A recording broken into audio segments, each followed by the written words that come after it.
Merci Jésus-Christ pour ta grâce. Merci pour cette soirée. Merci pour cette vidéo. Merci pour les anges. Merci pour l'onction. Merci pour des choses extraordinaires que tu fais dans nos vies par ces vidéos live de chaque jour. Dans le nom puissant de Jésus-Christ. Amen. Wow. Shalom, shalom. Bienvenue à notre vidéo de ce soir. Nous allons commencer de continuer de partager sur le tabernacle. Nous sommes de suivre ces enseignements qui sont en train d'affecter beaucoup de gens partout dans le monde et qui sont de grandes bénédictions pour beaucoup de gens. Que le Seigneur soit loué. C'est une grande grâce, c'est quelque chose d'extraordinaire. Nous avons commencé à parler, nous sommes arrivés au point de parler dans les lieux saints. Nous sommes entrés donc après avoir fini avec le parvis extérieur, nous sommes entrés dans les lieux saints. Dans les lieux saints pour aller vers les lieux très saints. Nous avons expliqué que la tente d'assignation, parce que c'est comme ça qu'elle s'appelle normalement, la tente d'assignation, la tente des rencontres, c'est les sanctuaires, c'est les lieux saints et les lieux très saints. C'est les bâtiments du tabernacle. Parce que le tabernacle, comme j'ai dit hier, est composé d'une partie extérieure, les parvis extérieurs dans lesquels du tabernacle, il y avait la porte du tabernacle, après cela l'autel des reins, la cuve des reins, et vous entrez maintenant dans les bâtiments. Donc l'ensemble de la structure s'appelle le tabernacle. Et les bâtiments lui-même au milieu s'appelle la tente d'assignation, la tente des rencontres ou les sanctuaires. Donc quand vous entendez ces mots dans la Bible, sachez que c'est la maison, les bâtiments du tabernacle. Oh wow! Mon aîné. Merci. On va parler de beaucoup d'éléments. Là, nous sommes arrivés maintenant où nous avons parlé hier de la table des pains des propositions. C'était très bon. Nous avons parlé de la symbolique de la table des pains des propositions. Et j'ai vraiment essayé d'expliquer comment la table des pains des propositions parle de Jésus-Christ lui-même. Comment ça Jésus-Christ lui-même et comment ça nous parle aussi de nous les chrétiens. J'ai dit beaucoup de choses, comment ça parle aussi de la parole de Dieu, comment ça parle de notre protection, des limites que les chrétiens doivent respecter aussi et beaucoup d'autres choses. Aujourd'hui, nous voulons avancer pour parler maintenant du chandelier parce que nous sommes les tabernacles, et dans les tabernacles, nous sommes entrés dans les sanctuaires, et les sanctuaires, nous avons vu qu'il y a la table des pains de proposition, il y a les chandeliers, vous voyez, je ne sais pas, à chaque fois que je présente des images, les images n'apparaissent pas très bien, donc les chandeliers, je vais donner plusieurs versets bibliques, Exode 25, verset 31, Exode 25, verset 31 à 40. Exode 25, verset 31 à 40. Exode 37, verset 17 à 24. Exode 37, verset 17 à 24. Exode 26, verset 35. Exode 26, verset 35. Exode 26, verset 35. Lévitique, chapitre 24, verset 1 à 4. Lévitique, chapitre 24, verset 1 à 4. Lévitique chapitre 24, verset 1 à 4. Gloire à Dieu. Mon aîné, osa mon aîné, mon aîné. Merci Jésus-Christ. Mon aîné. Lévitique 24, verset 1 à 4. Nombre, chapitre 8, verset 2 à 4. Hébreux, chapitre 9, verset 2 et verset 20. Hébreux, chapitre 9, verset 2 et verset 20. Wow. Beaucoup de versets. Je ne sais pas si vous avez à voir tous les passages que j'ai donnés. Exode 26, Je ne trouve pas Exode 26, verset 35, voilà. Tu mettras la table en dehors du voile et les chandeliers en face de la table, au côté méridional du tabernacle, et tu mettras la table du côté septentrional, voilà. Donc, il parle de du chandelier, comment Dieu donnait les orientations pour la position du chandelier dans le temple.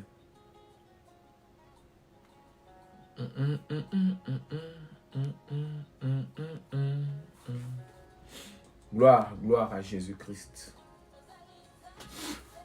Exode 25, 31. Tu feras un chandelier d'or pur. Ce chandelier sera fait d'or battu. Son pied, sa tige, ses calices, ses pommes et ses fleurs seront d'une même pièce. Ah, vous savez,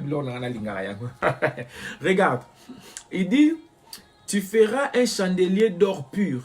Première chose à remarquer, les éléments qu'on a cités, très souvent tu vas voir, on utilise d'abord les bois d'acacia et on les plaque d'or.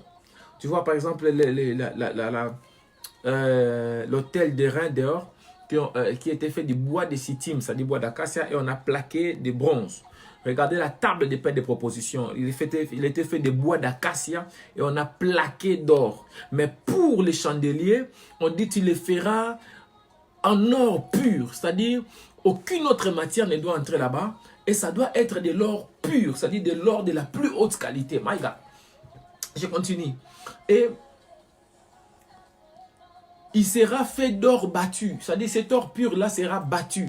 Frère, chaque mot compte. Il aura un pied. Il faut noter, hein? Il aura un pied. Il aura une tige. Il aura des calices. Des calices. Il aura des pommes. Il aura des fleurs. Dans les chandeliers, beaucoup de gens pensent que les chandeliers, c'est juste que la lampe. Non. Tu entends combien de choses sont dedans. Le fondement, les pieds, des calices, une tige, des pommes, des fleurs. Les gens sont en train d'apprendre que les chandeliers avaient des fleurs, avaient des pommes. Et tout devait être construit, fabriqué d'une même pièce d'or. Exode 37, verset 17. Il fit les chandeliers d'or pur. Il fit les chandeliers d'or battus, son pied, sa tige, ses calices, ses pommes et ses fleurs étaient d'une même pièce. Extraordinaire. Les chandeliers, toutes ces choses-là. Oh, gloire à Dieu. Waouh, attends, je vois quelque chose ici.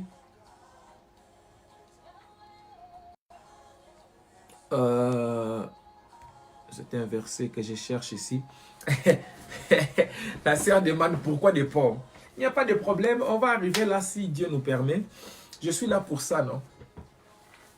Donc, les chandeliers, je ne sais pas, j'ai donné beaucoup de versets. Si ce sont les seuls versets que vous avez trouvés, gloire au Seigneur, on va avancer quand même. Les chandeliers, Dieu n'avait pas donné des dimensions pour les chandeliers. Dieu n'avait pas donné des dimensions. Ça, je vais d'abord donner les généralités du chandelier et puis je vais entrer en profondeur. Dieu n'avait pas donné la dimension pour les chandeliers. Dieu n'avait pas dit un mètre carré, une coudée ou quoi. Non.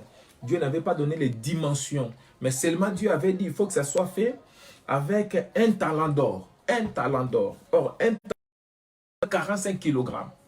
Donc, les chandeliers devaient peser plus de 45 kg, maman. Ce n'était pas un petit jouet comme ça. Ça devait peser plus ou moins 45 kg. Ok. L'or pur ordonne, Lévitique 24:2, ordonne aux enfants d'Israël de t'apporter pour les chandeliers de l'huile pure d'olive concassée afin d'entretenir les lampes continuellement. Vous voyez, vous voyez.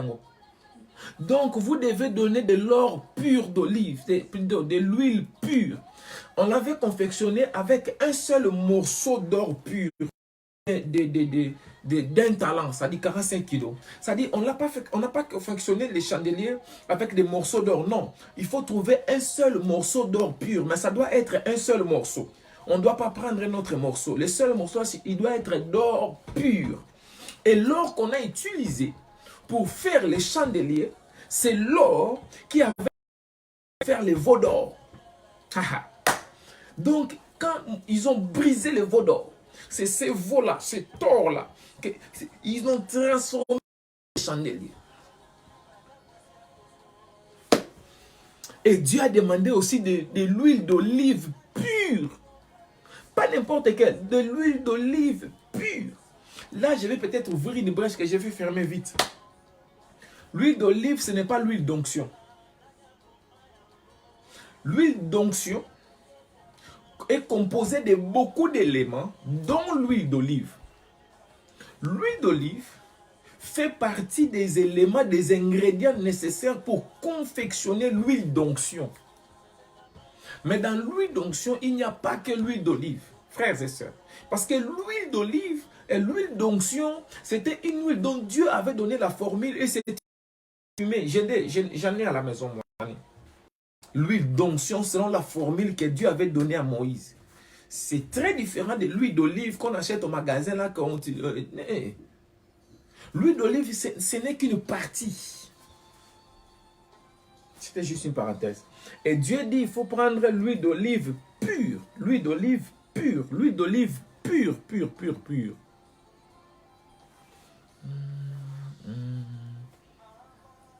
Ok. L'or pur parle de la justice divine, parle de la nature divine. Et comme nous sommes dans les lieux saints, c'est l'endroit où on parle de la justice de Dieu, de la rédemption, du pardon, du salut, tu vois. Et donc l'or pur ici est placé dans les lieux saints. Ça parle de la justice divine en faveur du pécheur que nous étions autrefois. L'or battu, pourquoi ça doit être l'or battu? Hébreux 9:2. Un tabernacle fut en effet construit dans la partie antérieure appelée les pains, étaient les chandeliers, la table et les pains de proposition. Yes, les chandeliers.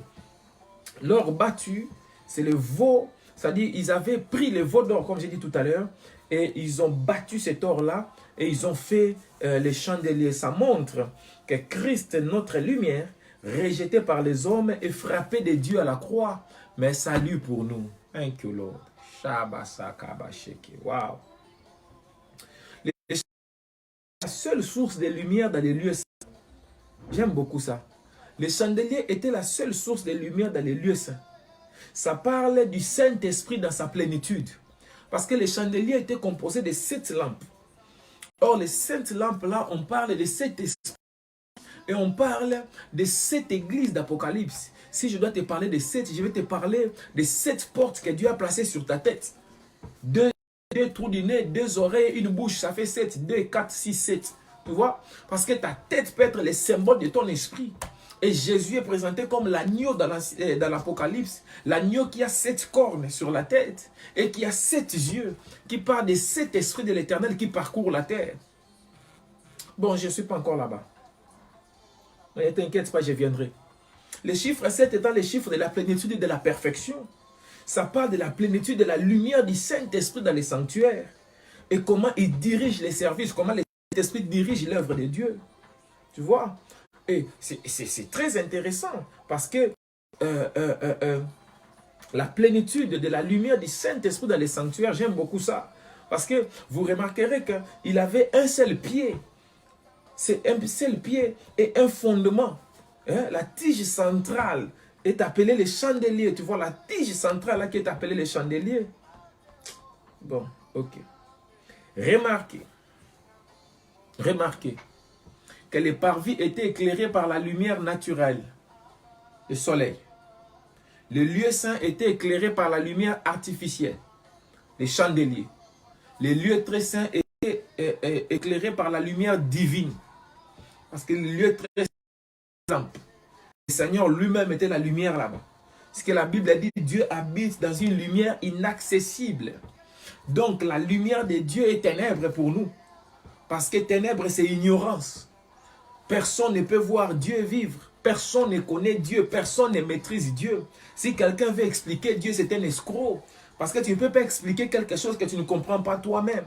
Dieu est au-delà de notre compréhension. Dieu est Dieu, il reste Dieu. Nous sommes limités. Lui, il est illimité. On ne peut pas l'expliquer. On ne peut pas les maîtriser, tu vois. Et Dieu est Votre compréhension, my God, my God, my God. Vous savez, si on pouvait comprendre Dieu, on allait s'ennuyer au paradis quand nous serons au paradis. On allait s'ennuyer. On comprendrait Dieu. Dieu est... Wow. Donc tous les jours au ciel, on va comprendre une nouvelle dimension de Dieu, une nouvelle chose sur Dieu. Ça nous pousse à l'adorer pendant des millénaires. Après, on comprend encore une autre chose. On l'adore encore pendant des millénaires. Encore et encore et encore. Waouh, et on ne peut pas s'ennuyer. Donc, j'étais en train de dire que les chandeliers tiennent une place très particulière parce que c'est lui qui produit la lumière dans les lieux saints. Et sa lumière est produite au moyen de l'huile broyée. Et les chandeliers présentent 7 lampes, ils portent 7 lampes. Et qui donnent 7 lumières. Et le chiffre 7, ça donne la plénitude de la lumière de Christ. La perfection de la lumière de Christ. Le chiffre 7, c'est notre chiffre. Nous sommes la communauté chrétienne de la perfection.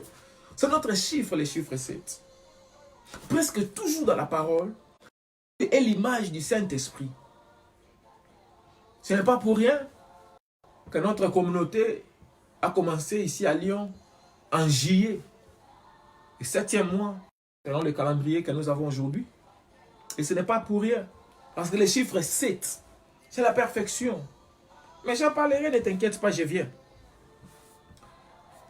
Les chandeliers,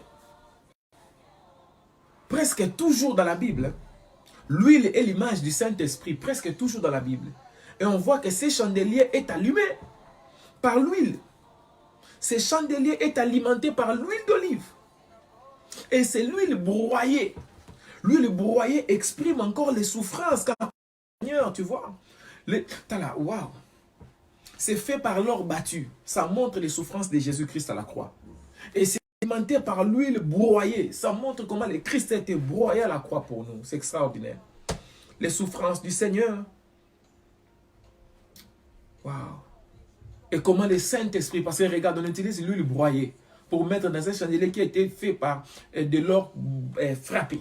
Et ça produit 7 lampes, une perfection de lumière. Et ça montre comment le Saint-Esprit éclaire l'esprit de l'homme pour comprendre l'œuvre de la croix. Pour comprendre, c'est pourquoi la Bible dit, ce n'est que par l'esprit qu'on peut comprendre la chose, la parole de Dieu et l'œuvre de Jésus-Christ à la croix. L'Esprit de Dieu ne te touche pas, tu ne comprendras pas. C'est pourquoi tu verras, nous croyons en ces choses, mais des gens nous voient comme des fous. Parce qu'eux ne comprennent pas. C'est l'Esprit de Dieu qui les aide à comprendre ça. C'est une grâce, que Dieu soit loué. Les chandeliers est très important dans les lieux saints. Pourquoi? Parce que les lieux saints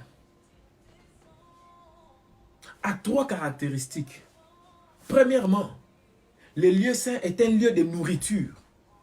Les lieux saints est un lieu de nourriture. Et tu vas le voir sur la table des pains de proposition. Je vous avais dit que la table des pains de proposition, on appelle ça aussi les pains de sa face ou les pains de sa présence. C'est-à-dire ce sont des pains qui se trouvent dans la présence de Dieu, devant la face de Dieu. Ça montre la présence. C'est-à-dire Dieu est là devant ces pains-là chaque jour. C'est pourquoi ce n'est pas n'importe qui devait les manger. Rénover tous les 7 jours. Tous les 7 jours, on devait renouveler ces pains. La chiffre est 7, la perfection de Dieu, tu vois. Nourriture avec les pains de la table. C'est-à-dire là où, parce que dans le lieu, c'est des pains sur la table. Donc c'est un lieu de nourriture. La maison de Dieu, c'est un lieu de nourriture, my God. Deuxièmement, c'est un lieu de lumière exprimé par les chandeliers. Parce que les chandeliers apportent la lumière. La maison de Dieu, c'est un lieu de lumière, pas de ténèbres. Troisièmement, c'est un lieu de prière, un lieu d'intercession, un lieu d'adoration par l'autel d'or. Parce qu'il y avait aussi un autel d'or là, dans les lieux saints. Moni.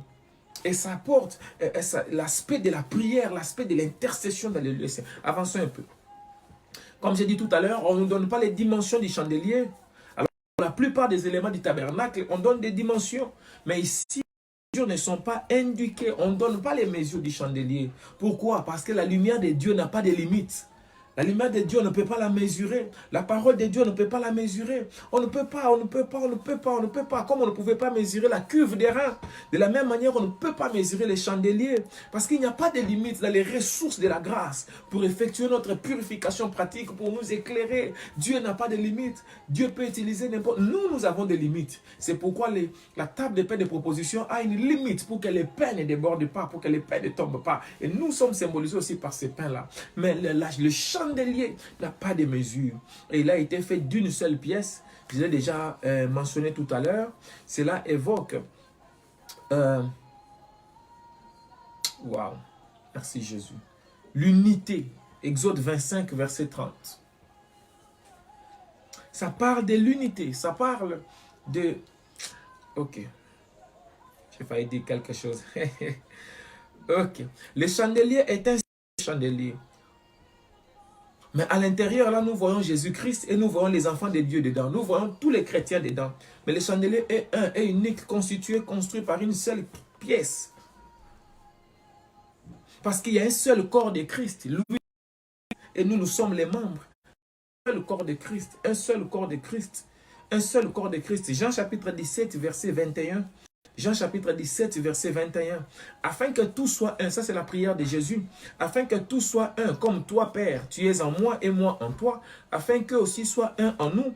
Et afin que le monde croie que tu m'as envoyé. Hein?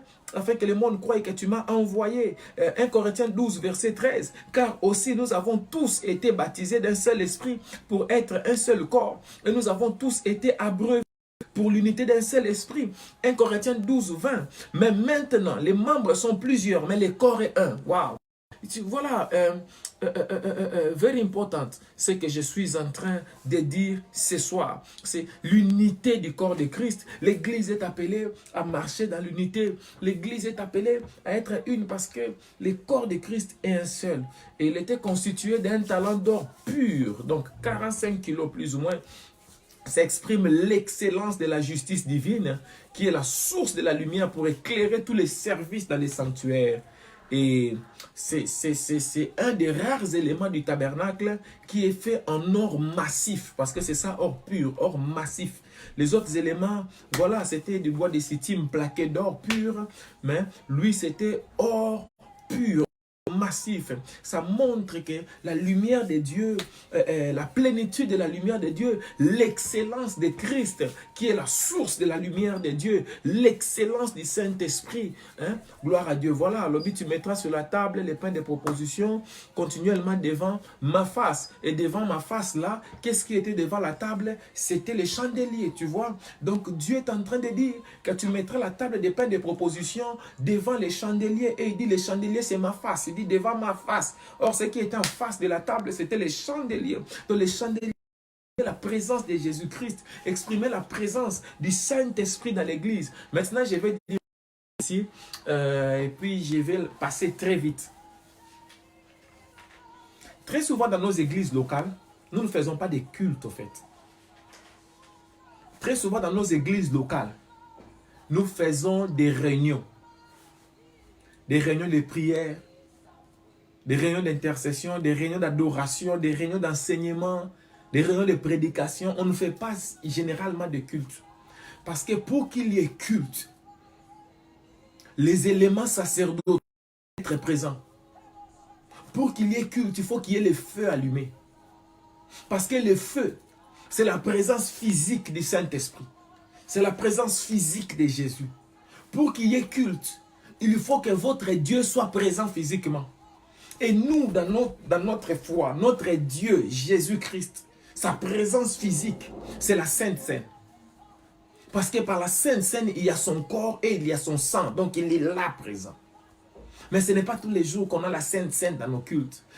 Dans nos cultes, on n'allume pas le feu. Parce que si on allume le feu, les gens vont dire, ah, ils ont commencé à allumer des bougies, ils ont des fétiches. Mais quel jour les gens vont comprendre que le diable n'a jamais fabriqué une bougie qu'il vend dans un magasin? La Bible dit tout est pur pour celui qui est pur. Nous ne faisons pas des cultes, nous faisons des réunions de prière, des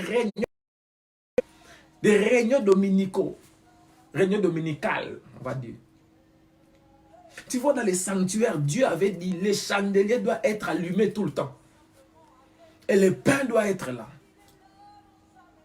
Et ça doit être là en permanence. Mais nous évitons seulement des polémiques, nous évitons seulement de choquer les gens. C'est pour ça. C'est pour cette raison.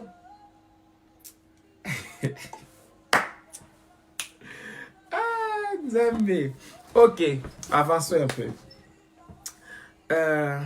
Aujourd'hui, pour nous, les feux dans nos églises, dans nos cultes, nous disons seulement c'est spirituel, c'est symbolique, c'est le feu du Saint-Esprit, n'est-ce pas? Nous disons que le feu, alléluia, il fire. Le feu est là, c'est bon. Jésus-Christ est là au travers de la Bible qui est la parole de Dieu. C'est symbolique. On rend grâce à Dieu et on avance. Du moment où Dieu est là et qu'on prêche la parole et que la vie déjà change. Qu'est-ce que tu veux encore compliquer les gens? Ah. Ok. Donc, continuons la parole de Dieu. Il était d'or battu. J'ai dit c'était d'or battu. Les chandeliers étaient construits ou confectionnés par de l'or battu. L'or battu... donc, dans cet élément chandelier qui est une source de lumière dans le lieu saint, nous avons l'expression du chemin de souffrance qu'a parcouru le Seigneur dans sa vie, que je disais tout à l'heure. Mais ça parle aussi des souffrances expiatoires, 3 heures ténébreuses dans lesquelles nous ne pouvons pas entrer. Yes! Et qui, bien sûr, ne sont pas décrites dans la parole. Parce que la Bible dit, quand Jésus-Christ était placé sur la croix, pendant 3 heures, il y a eu des ténèbres sur toute la terre. Hein? 3 heures où on ne sait pas ce qui s'est passé. Et quand on dit que de l'or battu, ça dit, ça parle aussi de ces 3 heures-là. Non seulement ça parle des souffrances du Seigneur. En fait, vous savez, Jésus n'a pas commencé à souffrir le jour où il était sur la croix. Jésus a souffert avant la fondation de la terre. La Bible dit l'agneau de Dieu qui a été immolé avant la fondation de la terre. Et en plus, quand Jésus a été mis sur la terre, dès le moment où il était mis dans le ventre d'une femme, Jésus a commencé à souffrir. Parce que lui qui est illimité, mais il s'est limité, il s'est dépouillé de la forme de Dieu, mais il a gardé la nature de Dieu, il a gardé l'essence divine, mais il a pris la forme d'un serviteur, la forme d'un esclave, d'un doulos. Et un Dieu sans limite, c'est un Dieu qui peut aller partout, qui peut tout faire. Mais il s'est retenu de rester dans le ventre d'une femme pendant 9 mois. Hein? Lui qui a fait des créatures avec la poussière de la lumière. Lui qui a fait d'autres créatures avec la poussière du feu. Lui qui a fait d'autres créatures avec d'autres matières que je ne dois pas dire ici. Lui qui a fait d'autres créatures. Et il a fait aussi les humains avec la poussière de la terre. Et il est allé entrer dans le ventre de la créature qui a été faite avec la poussière de la matière la plus vile. Hein? Dans des vases de terre, des vases qui ne brillent pas. Des vases qui sont mats, des vases qui n'ont pas de valeur, qui ne sont pas des vases de valeur, les corps là. Et il est allé habiter dedans. Et il est né dans ces corps là sans valeur, sans brilles, sans éclat, sans puissance. Ces corps limités par le temps, ces corps limités par l'espace, ces corps limités par la géographie, par l'histoire, ces corps limités par la faim, par la fatigue, ces corps exposés au péché, ces corps qui ne supportent pas la simple lumière du soleil. Mais il est entré dans ces corps là, il est resté dans ces corps là pendant 33 ans. Jésus a supporté. C'est la souffrance. L'or battu, c'est toute une souffrance pour Jésus, hein, de se lever le matin. Ouah, lui qui est Dieu, qui ne dort pas. La Bible dit ne sommeille ni ne dort, c'est lui qui garde Israël. Mais il doit entrer dans un corps comme ça, et la nuit il doit dormir, et il doit faire Inzambe. Un moment aussi il fait froid, lui aussi il prend aussi les draps, il met aussi les draps, ou bien il fait trop chaud, il ouvre aussi la fenêtre. Si j'étais Jésus, je me réveille, je dis Nzotoyo, il dit c'est quand, et il doit supporter, hein? Il doit supporter, l'enfant doit grandir lentement. La Bible dit dans Luc, l'enfant grandissait en grâce, en stature. C'était une torture extraordinaire de vivre dans le corps d'un être humain, de connaître la faim. Hein? Jésus se lève comme ça, il a faim. Il doit brosser les dents. À cette époque-là, il n'y avait pas les brosses de dents, tchoukoulou, des brosses à dents. Peut-être il doit chercher la branche. Hein? Jésus, il prend aussi l'eau de la rivière pour poids. Jésus va puiser l'eau. Il vient avec l'eau comme ça. Il va. J'essaie de regarder, de voir un peu les Chakazulu. Hein? Là où Chakazulu, quand ils étaient enfants, d'autres enfants sont venus, ils ont frappé Chakazulu à la rivière. Et la sœur de Chakazulu a battu. C'est tout ça, en fait. C'est tout ça l'or battu. Et l'or battu parle aussi de cette expérience-là où pendant 3 heures du temps, à la croix, Jésus, le ciel est devenu noir et les ténèbres ont rempli la terre pendant 3 heures du temps. La Bible ne nous dit pas ce qui s'est passé là-bas. 3 heures d'abandon au cours desquelles le Seigneur a été fait pécher. Il n'a pas été fait pécheur, mais il a été fait péché. On lui a revêtu la nature du péché. Il pouvait dire, mon Dieu, pourquoi m'as-tu abandonné?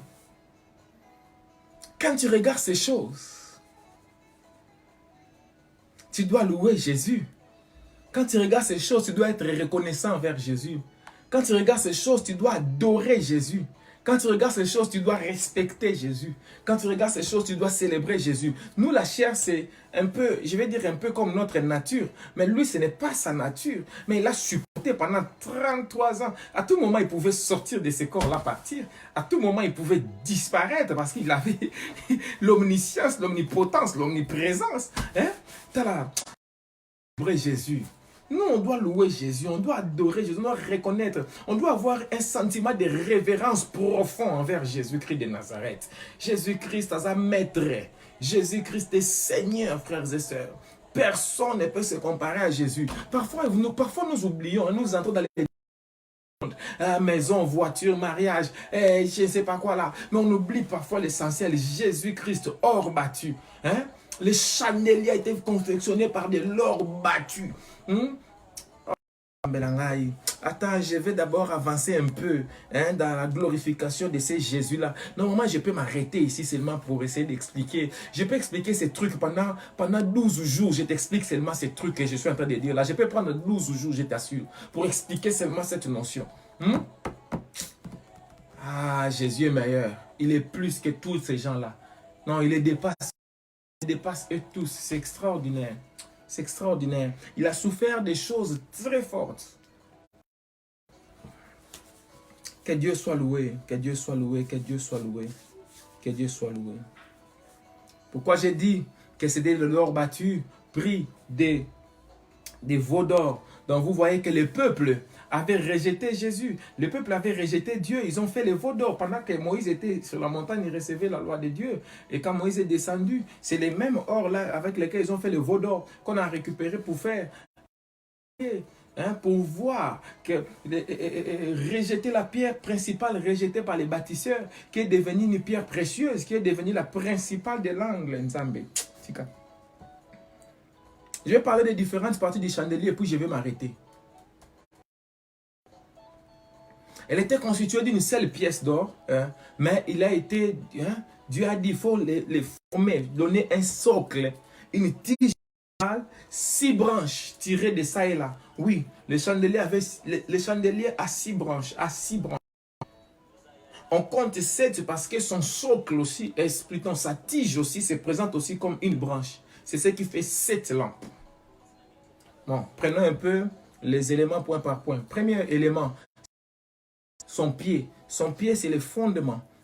C'est une base solide pour que les chandeliers tiennent debout. My God, cela montre la stabilité du chandelier. Dieu voulait que les chandeliers soient stables. Dieu voulait que les chandeliers ne chancellent pas. Et il a placé un fondement solide. Je vous ai dit que les chandeliers symbolisent Christ d'abord lui-même. Je vous ai dit ça. Et Jésus-Christ lui-même, en tant que chandelier, on parle du fondement du chandelier. On a fait comme un socle. Et le chandelier est fondé sur ça pour que le chandelier ne tombe pas. Et tout le temps que les chandeliers étaient dans le tabernacle, les chandeliers n'est jamais tombé. Oh, Jésus-Christ, là, ça. Jésus-Christ, notre souverain sacrificateur selon l'ordre de Melchisedec, qui n'est jamais tombé, qui a été tenté en toutes choses, Hébreux chapitre 4, qui a été tenté en toutes choses, mais qui n'est jamais tombé. Jésus a tenu bon face à l'épreuve, face à la tentation. Jésus n'est jamais tombé. S'il y a quelqu'un... Oh, waouh! La Bible dit, j'ai cherché entre 1000 hommes, j'ai trouvé un seul. C'est Jésus, l'homme qu'on trouve entre 1000. C'est Jésus-Christ de Nazareth, frères et sœurs. Jésus-Christ est stable. Jésus-Christ est fondé. Jésus-Christ est fort. Il ne tombe pas, il ne vacille pas. Je vais te le dire d'une autre façon.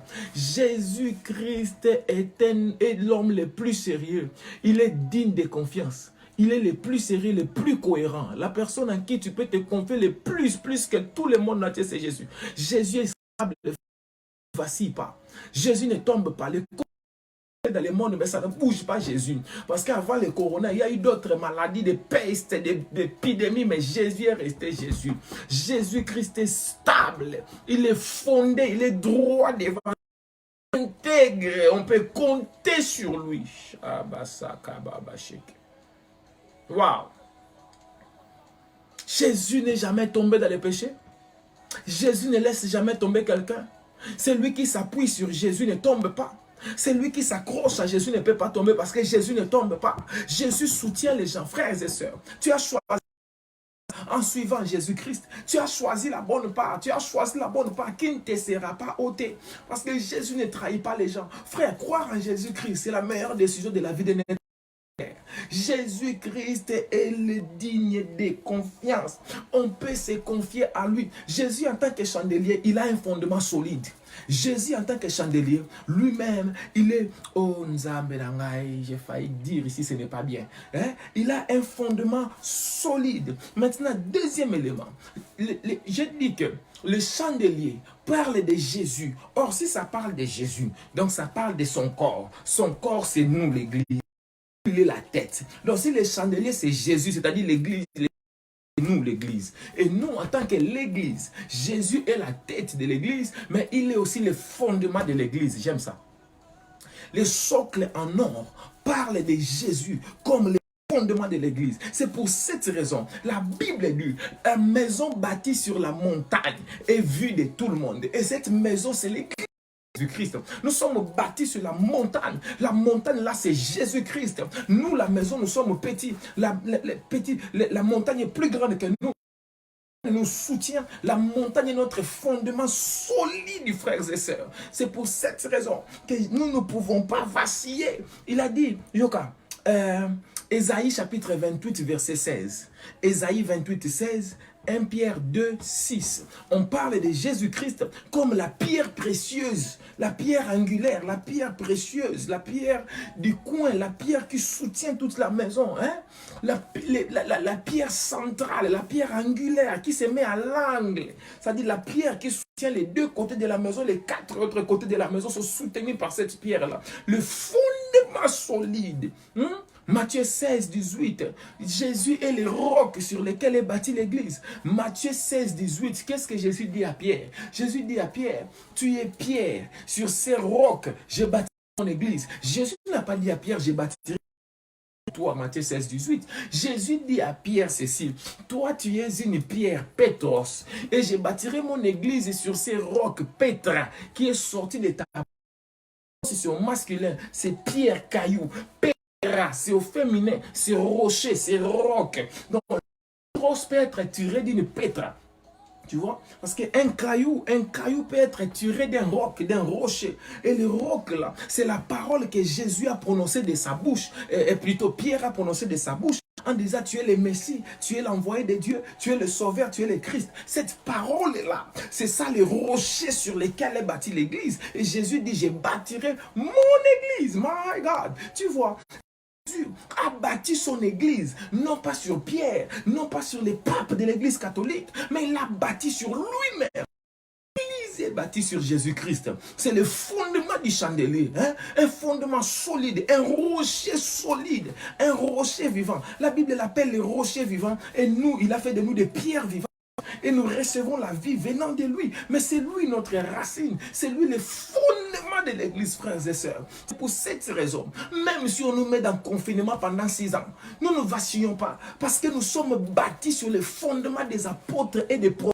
À savoir Jésus-Christ, my God. Jésus-Christ est notre doctrine fondamentale. Jésus-Christ est le centre de l'église.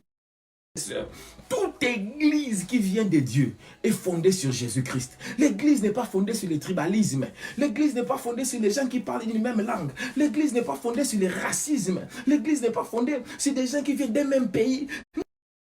L'église doit être fondée sur Jésus-Christ. Le fondement de l'État, l'église n'est pas une institution sociale d'abord. C'est d'abord une institution spirituelle qui a une portée spirituelle, qui a une vision spirituelle. Et le social peut découler seulement de la vision spirituelle. Bâtis ta vie sur Jésus-Christ. Quand la vie de quelqu'un est bâtie sur Jésus-Christ, les vagues vont venir, les vents vont venir, les attaques vont venir, mais la maison ne tombe pas. La maison ne tombe pas. Ta foi est une maison, mais elle doit être bâtie sur les rochers. Parce qu'il y a la maison bâtie sur du sable, sur les rocs. Que ta maison soit bâtie sur les rocs. Que ta foi soit bâtie sur Jésus-Christ. Dans la Hébreu 12, verset 1 à 2, à l'objet, les yeux étant entourés d'une grand Dieu de témoin, nous continuons à suivre sur cette route qui est tracée devant nous, en gardant les yeux fixés sur l'auteur et le consommateur de notre foi. C'est-à-dire quoi? Jésus est le premier à avoir cru en Dieu. Il est l'auteur de notre foi. C'est lui qui produit la foi.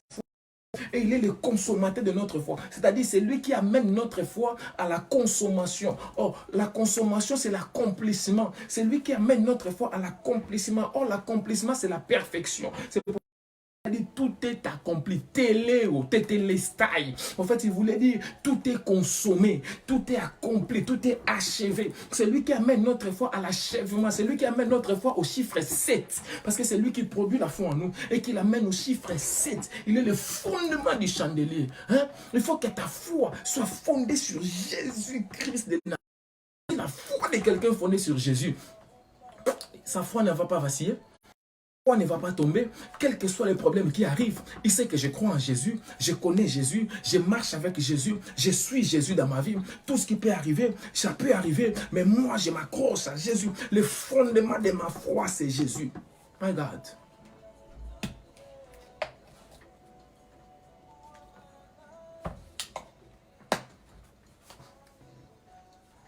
Les chandeliers avaient aussi une tige centrale.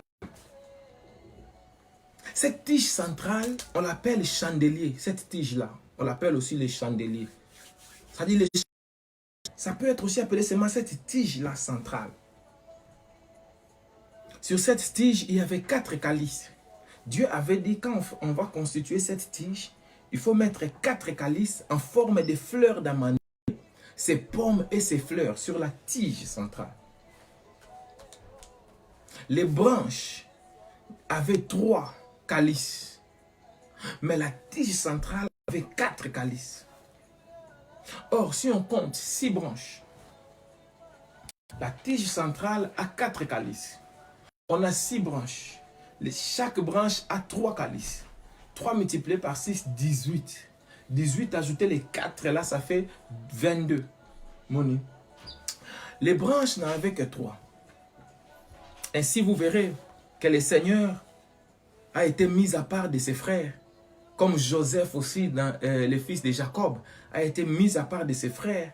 Mais le Seigneur est toujours celui qui est au-dessus de tout et au-dessus de tous. Lui en avait 4 calices, mais les autres branches ont seulement 3 calices à chacun. Jésus-Christ nous dépasse toujours, mais en même temps, il est le centre. Ça montre qu'il est le centre parce que c'est la tige centrale. Ça parle de Jésus-Christ qui est le sont tirés les autres branches. C'est-à-dire Jésus-Christ reste le centre et on a tiré les autres branches. On parle de son peuple, de son assemblée, que nous sommes l'église. Vous voyez, ça parle aussi de Jésus-Christ qui dit que je suis le cep et vous êtes les sarments. Il dit, moi je suis le vrai cep et vous, vous êtes les sarments. Jésus, en parlant de ça, il est en train de dire chandelier. Hein?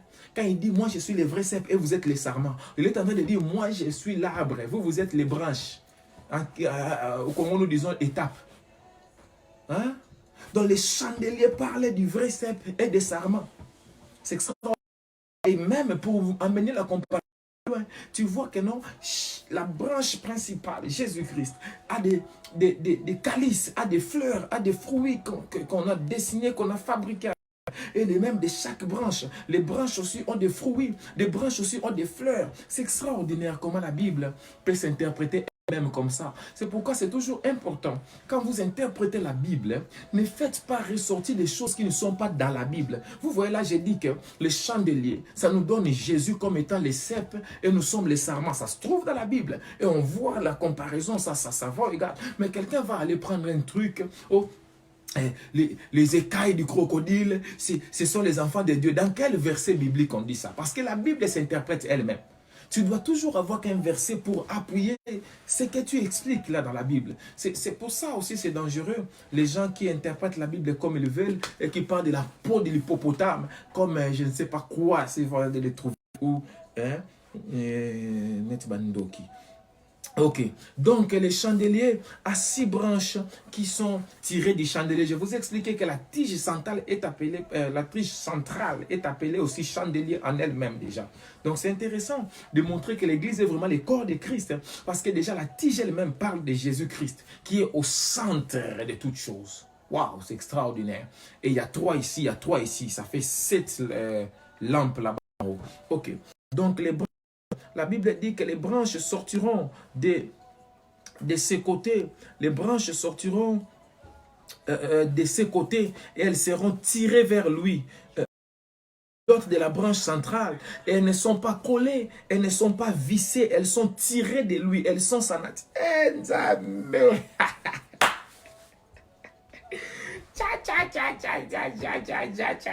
Il faut lire la Bible. Donc la Bible dit ceci. Je vous ai dit que la Bible dit qu'ils vont constituer les chandeliers non pas en prenant des morceaux d'or mélangés, non. Mais qu'on doit prendre un seul morceau d'or et on fabrique les chandeliers. Maintenant, en fabriquant les chandeliers, donc on fabrique la tige centrale d'abord. La tige centrale est là. Et maintenant, on dit les 6 branches seront tirées de la tige centrale. Donc, on ne va pas prendre un morceau d'or à côté et puis on vient, on greffe là. Non. Mais on va prendre seulement la tige centrale et on tire, on fait sortir une branche. Et on tire, on fait sortir une autre branche. On fait sortir 3 branches. De l'autre côté aussi, 3 branches. Je suis en train d'essayer d'expliquer que les tiges du chandelier ne venaient pas d'ailleurs, mais ils venaient de la tige centrale, plutôt les branches, excusez-moi, venaient de la tige centrale. C'est la tige centrale qui a accouché des branches. C'est extraordinaire. En fait, ces branches ont sa nature. Ces branches lui ressemblent. Ces branches viennent de lui. Ces branches ne viennent pas d'ailleurs. Ils viennent de lui, la tige centrale. Et ils ont sa nature. C'est-à-dire, si vous ouvrez les branches, vous trouverez la nature de la tige centrale. My God, my God. Or, la tige centrale est appelée chandelier. Je vous ai dit, chandelier, c'est Jésus-Christ. On est en train d'expliquer que nous, les enfants de Dieu, nous sortons de Christ. Nous ne devons pas venir d'ailleurs pour entrer, mais nous devons sortir de Christ. Cela nous parle. Je donne des versets.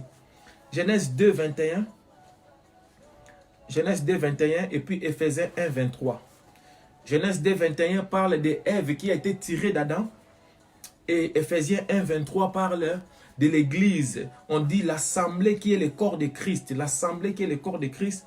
On dit Christ est entré dans la mort pour tirer son épouse. De la même manière, Adam a été plongé dans un profond sommeil. Or, vous savez que la mort était sommeil pour nous. Et Jésus a été plongé aussi dans la mort. Adam a été plongé dans un profond sommeil pour que Dieu tire Ève.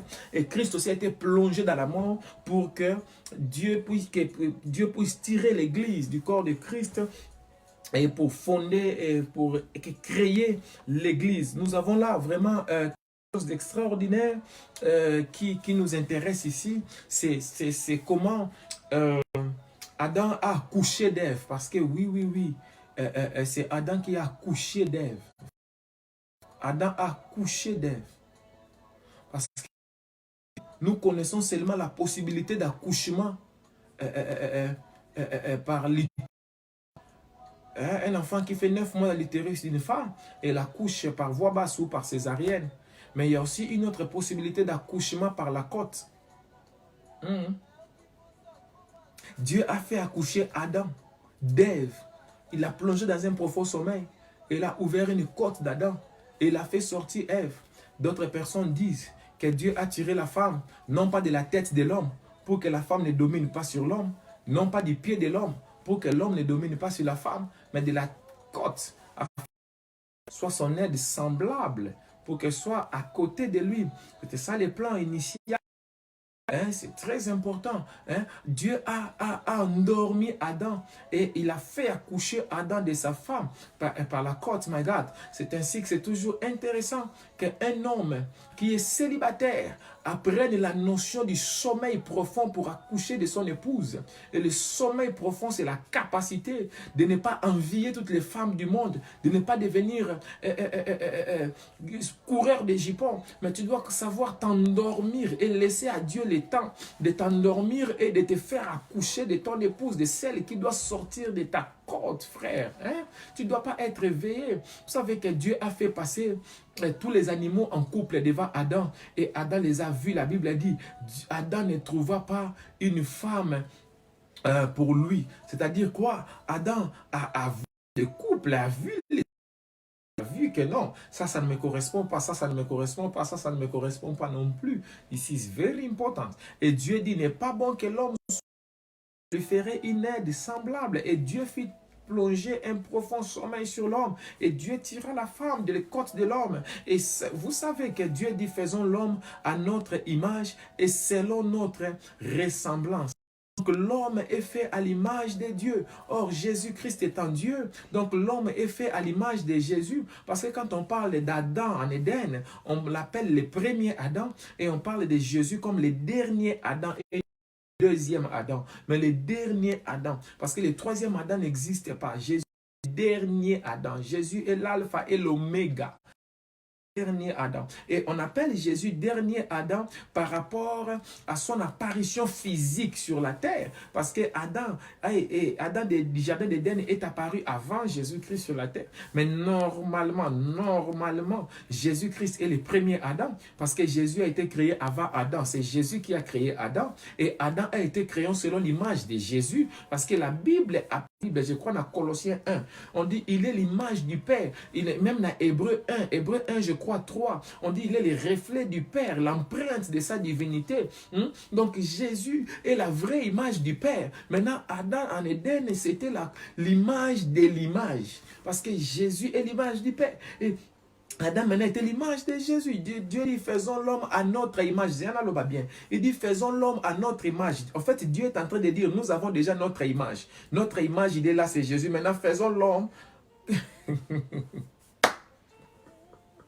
qu'il ressemble à notre image.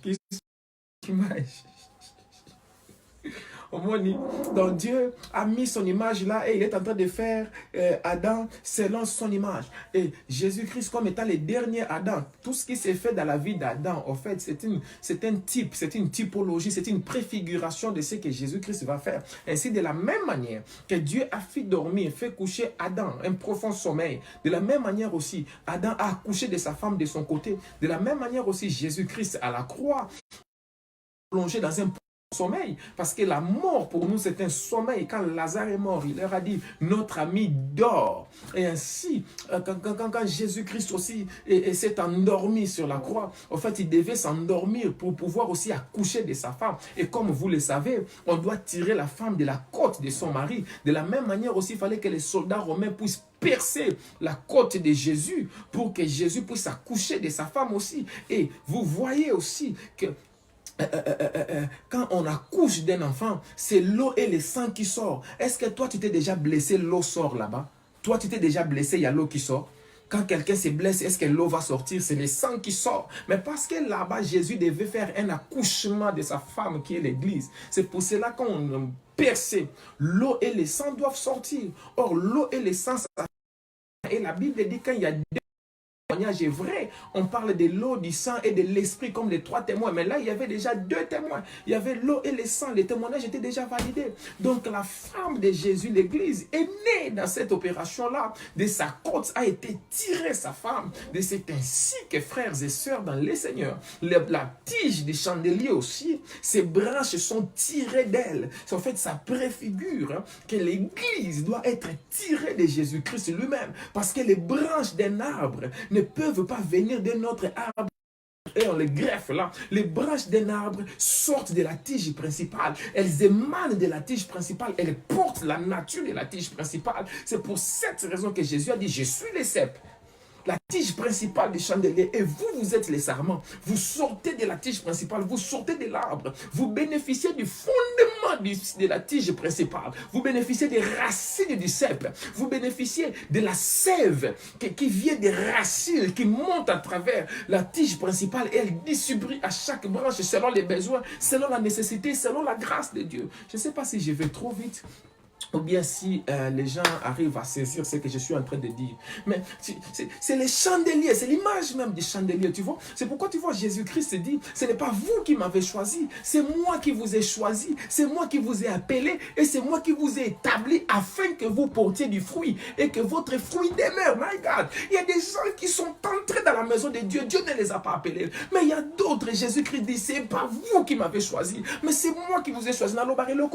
J'ai dit cette chose tout le temps. Il y a des gens qui ont cherché Dieu parce qu'ils ont rencontré des problèmes, parce qu'ils étaient face à la mort, parce qu'ils ont rencontré des difficultés. Les gens leur ont dit, tu dois chercher Dieu. Mais il y a d'autres, c'est Dieu qui est allé les chercher, qui menait sa vie. Il faisait ses projets, il avait ses plans. Mais Dieu est allé les chercher. Dieu a compliqué les plans de sa vie. Dieu a arrêté les choses qu'il faisait. Dieu a brillé toutes les choses. Et Dieu a cassé les choses. Et Dieu l'a arraché de sa famille, de son projet, de ses...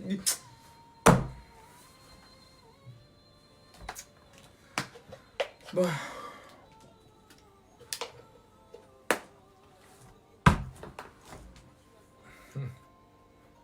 C'est des gens comme ça qui pouvaient dire, si Dieu ne m'avait pas attrapé en ces moments, j'allais être à tel endroit, j'allais faire telle chose. Mais Dieu a arrêté tout, il a attrapé la personne et dit, ce n'est pas vous qui m'avez choisi, mais c'est moi qui vous ai choisi. C'est moi qui vous ai appelé. C'est moi qui vous ai établi. Waouh! Choix, appel, établissement. Waouh! Dieu n'établit pas quelqu'un qui n'a pas appelé. Dieu n'appelle pas quelqu'un qui n'a pas choisi. Tout le monde prêche Jésus-Christ, mais ce n'est pas tout le monde qui a été choisi par Jésus-Christ. Ce n'est pas tout le monde qui a été appelé. Il y a d'autres, Jésus les a choisis, mais il ne les a pas appelés. Disqualifiés. Il y a d'autres aussi, il les a choisis, les a appelés, mais il ne les a pas établis.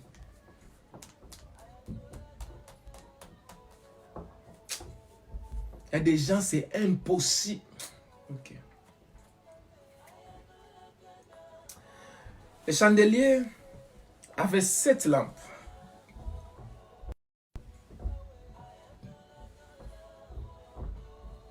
Les gens que Dieu a choisis et qu'il appellera un jour et qu'il établira un jour.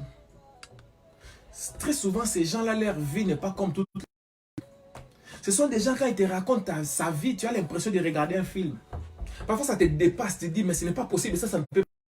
Si moi, ça m'arrivait, j'allais craquer, j'allais me suicider. Mais ce sont des gens qui rencontrent des combats parfois dès les ventres de leur maman. Très souvent, ce sont des gens, quand leur maman explique l'histoire, ils disent, lui, il est né différent des autres enfants. Elle est née différente des autres enfants. Ce sont des gens qui grandissent différemment. Ce sont des gens qui rencontrent des combats différents depuis l'enfance. C'est pourquoi tu vois, même Jésus, il est encore bébé, mais Hérode devait les tuer. Il faut fuir avec l'enfant en Égypte et on tue tous les enfants à cause de lui. Ce sont des destinées différentes. Un temps où Dieu établit les gens. Thank you, Lord. Ok. Que Dieu soit loué. Aujourd'hui, je m'arrête aux 7 lampes du chandelier. Nous allons continuer demain. Il est 1 heure, j'ai fait 1 heure. Que le Seigneur soit loué pour sa parole. Je vais prier pour toi.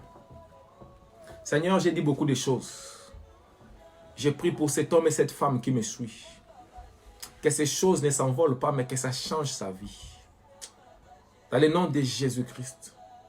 Père, laisse qu'en écoutant ces choses, qu'ils reçoivent la révélation de Christ. C'est le plus important pour nous.